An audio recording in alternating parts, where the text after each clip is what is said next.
What do you wish of me?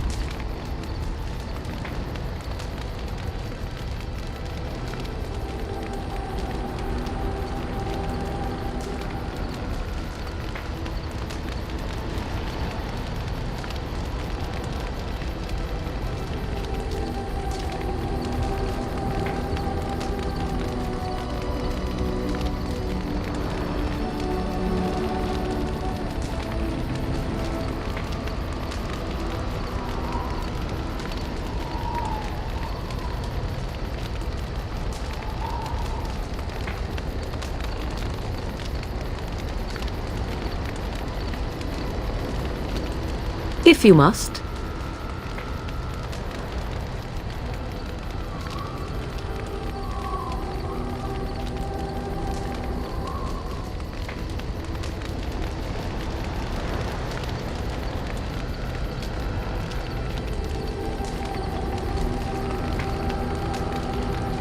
I was not born such. 'Tis a skill of Flemeth's, taught over many years in the wilds.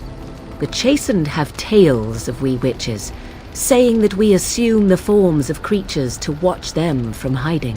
When a child is alone and separate from his tribe, that is when we strike, dragging the young boy kicking and screaming to our lair to be devoured.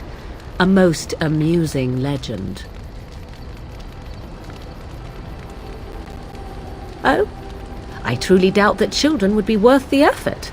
They are filthy, smelly things full of tears and snot and trouble. That said, I cannot speak for the tastes of my mother. She has, after all, lived a very lengthy time in the wilds and done many things I know nothing of. Why do you ask? Is there something specific you wish to know?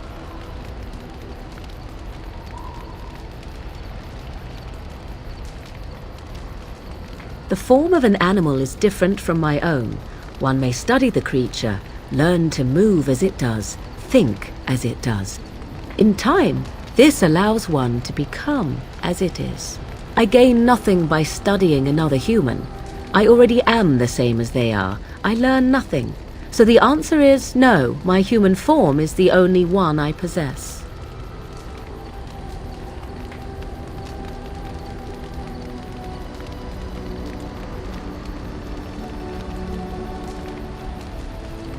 There were nights when the wilds called to me, 'tis true. You look upon the world around you and you think you know it well.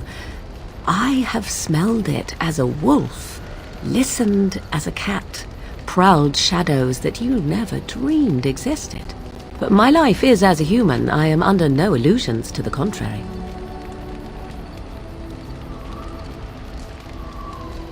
They do not shy away from me. To their senses, I believe I seem like any other of their species. As to what they think, I truly cannot say. Just as I am still human, no matter my form, they are still animals. Thus they cannot speak, even were I to ask. No, 'tis not unheard of in the remote corners of the world. There are traditions of magic outside of the circle of magi, despite what those mages would have you believe. Some of these traditions are old, indeed, passed down as carefully guarded lore from one generation to the next. The zealots of the chantry would uproot all such practitioners if they could, but as luck have it, some still exist. My mother is such a one. I am surprised you think so. Still, 'tis a pleasant thing to hear.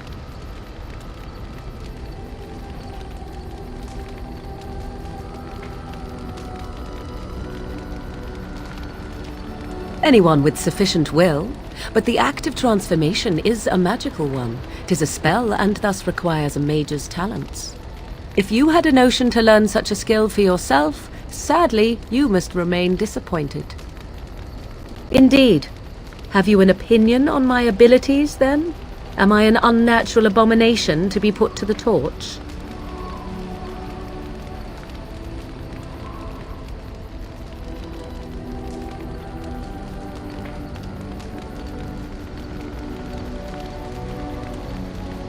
Oh, you're simply full of surprises, little man, aren't you? But enough of such talk, let us proceed lest the dust gather on us.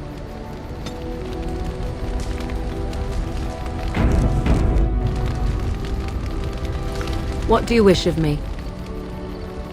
If you must. I cannot teach you, no, but any other mages that cared to learn, yes, I could do that. Send whoever you wish my way, and I shall teach them what I can in the camp, provided they possess the will to even make the attempt.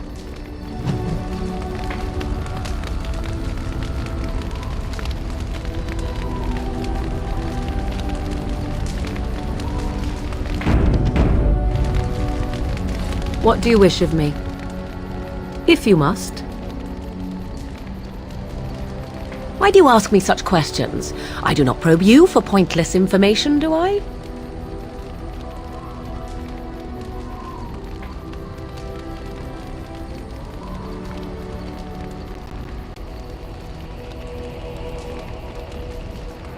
Beg pardon then while I jump for joy. What is it you asked if I grew up in the wilds? A curious question. Where else would you picture me? For many years it was simply Flemeth and I. The wilds and its creatures were more real to me than Flemeth's tales of the world of man. In time I grew curious. I left the wilds to explore what lay beyond, never for long. Brief forays into a civilized wilderness.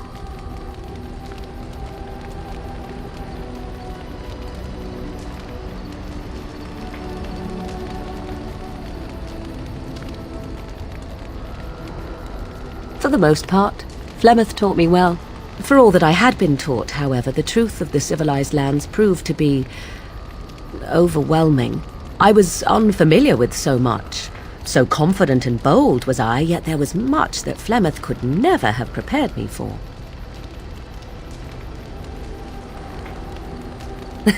Equal parts daring and foolhardy, perhaps. Only once was I accused of being a witch of the wilds, and that by a chastened who happened to be travelling with a merchant caravan. He pointed and gasped and began shouting in his strange language, and most assumed he was casting some curse upon me. I acted the terrified girl, and naturally, he was arrested.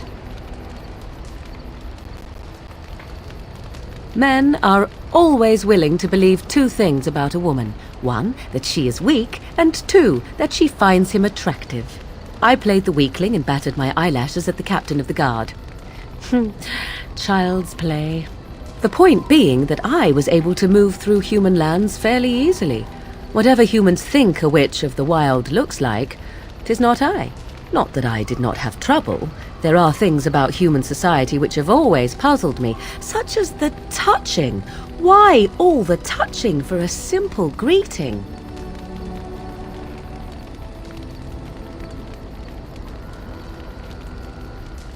To begin with, yes. What is the point of touching my hand?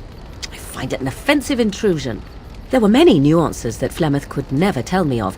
When to look into another's eyes. How to eat at a table. How to bargain without offending. None of these things I knew. I still do not understand it all, truth be told, but then I gave up long ago any hope of doing so. When I returned to the wilds last, I swore to Flemeth that I had no intention of leaving again. Yes? Let's ignore the entire Darkspawn threat and the presence of a simpleton as your only other Grey Warden ally, then.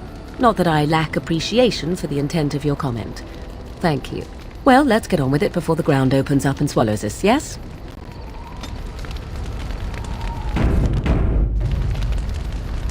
Yes?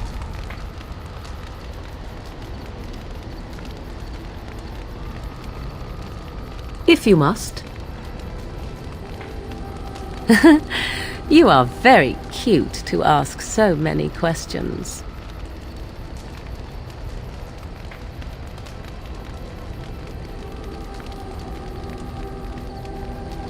Really?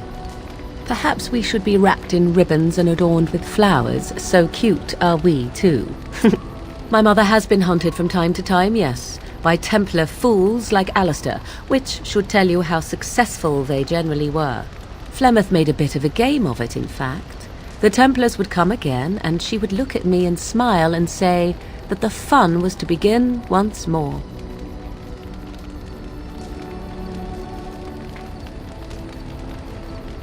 I found the game fun. I was too young to understand the truth behind what was happening. Flemeth would warn them once. 'Twas a warning they inevitably failed to heed. And then the true game began. Often Flemeth would use me as bait, a little girl to scream and run and lure the Templars deeper into the wilds and to their doom. Me? No, I never did any of the killing, until later. And even then, Flemeth was a glutton for that sort of thing. Thankfully, the wilds is a vast place.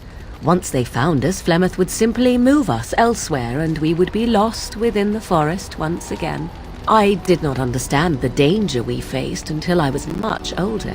I had never heard of apostates or maleficarum. Perhaps they did. Still, I do not begrudge them doing what they believe is necessary. The Chantry sees any mages not leashed to the Circle of Magi as apostates, and apostates could become maleficarum, evil mages that resort to blood magic and become demon-enslaved abominations. It may even be true, still, those of us who prefer freedom see no reason to submit.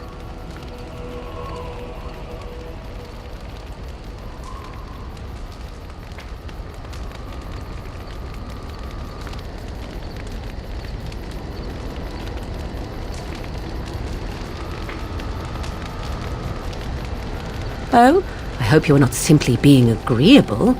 It would be a refreshing change. Enough of this talk. Let us return to the task at hand. Yes? If you must. Well, that depends, does it not? What does she seem to be? Sometimes I do wonder the very same thing. Tell me, how much do you know of the tale?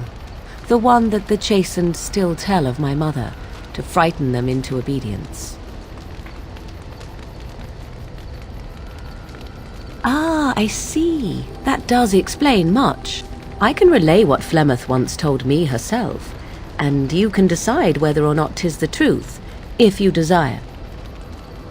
As the tale is sung by the bards, there was a time when Flemeth was young and beautiful, a fair lass in a land of barbarian men, the desire of any who saw her. The tales say that Flemeth fell in love with Osen the bard, and fled the castle of her husband, the dread Lord Conabar, and that he swore vengeance for her infidelity.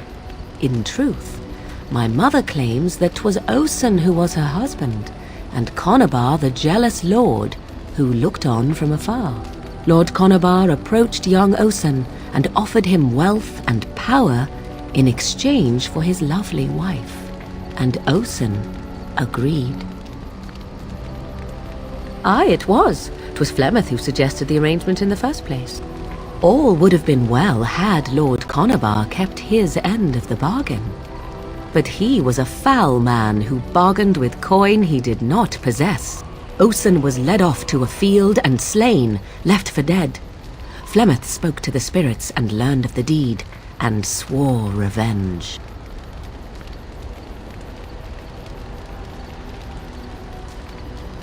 Spirits first, and 'twas they who slew Conabar. Flemeth did not turn to the demon until much later. Lord Conabar's allies chased Flemeth, you see, chased her to the wilds, and there she hid. There she found the demon, and he made her strong. The legends all speak of the great hero Cormac, he who defeated Flemeth and her great army when she invaded the lowlands centuries later.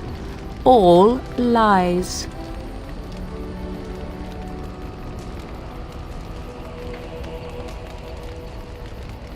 The truth of the matter is that there was never an invasion. As Flemeth tells it, the Chastened never raised an army under her banner, and she never fought with any warrior named Cormac. Cormac led a brutal civil war against his own people, and later claimed it was to vanquish evil that had taken root amongst the lords. Thus, he was hailed a hero. Flemeth was only attached to the legend much later. Perhaps 'twas due to the great war with the Chastened that eventually came, but Mother claims not to know how it began. Flemeth tells it with far more embellishment than I, but you are welcome. Dare I ask of your own mother? Few are abominations of legend, 'tis true, but I find myself curious nevertheless.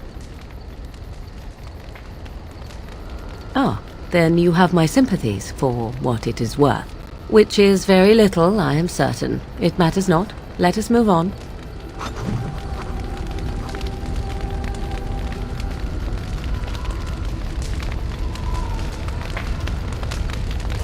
Yes?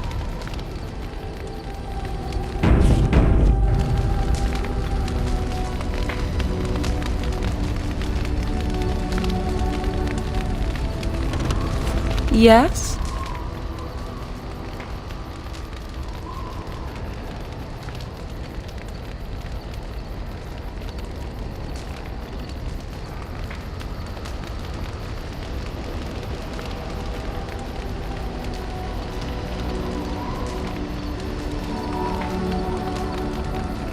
At times, perhaps. A world full of people and buildings and things was all very foreign to me. If I wished companionship, I ran with the wolves and flew with the birds. If I spoke, 'twas to the trees.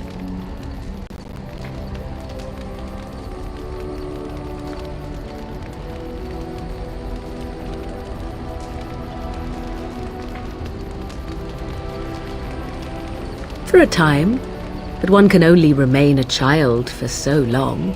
I recall the first time I crept beyond the edge of the wilds. I did so in animal form, remaining in the shadows and watching these strange townsfolk from afar. I happened upon a noblewoman by her carriage, adorned in sparkling garments the likes of which I had never before seen. I was dazzled. This, to me, seemed what true wealth and beauty must be. I snuck up behind her and stole a hand mirror from the carriage. 'Twas encrusted in gold and crystalline gemstones, and I hugged it to my chest with delight as I sped back to the wilds. She was not. Flemeth was furious with me. I was a child and had not yet come into my full power, and I had risked discovery for the sake of a pretty bauble. To teach me a lesson, Flemeth took the mirror and smashed it upon the ground. I was heartbroken. And a foolish one. Flemeth was right to break me of my fascination. Beauty and love are fleeting and have no meaning. Survival has meaning. Power has meaning. Without those lessons, I would not be here today, as difficult as they might have been.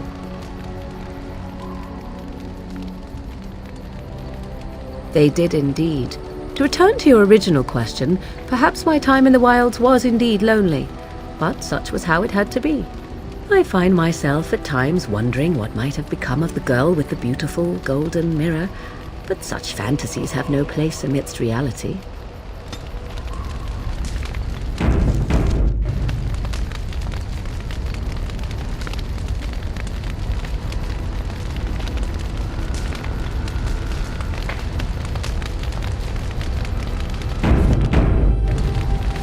Yes?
fine gift. You have my thanks.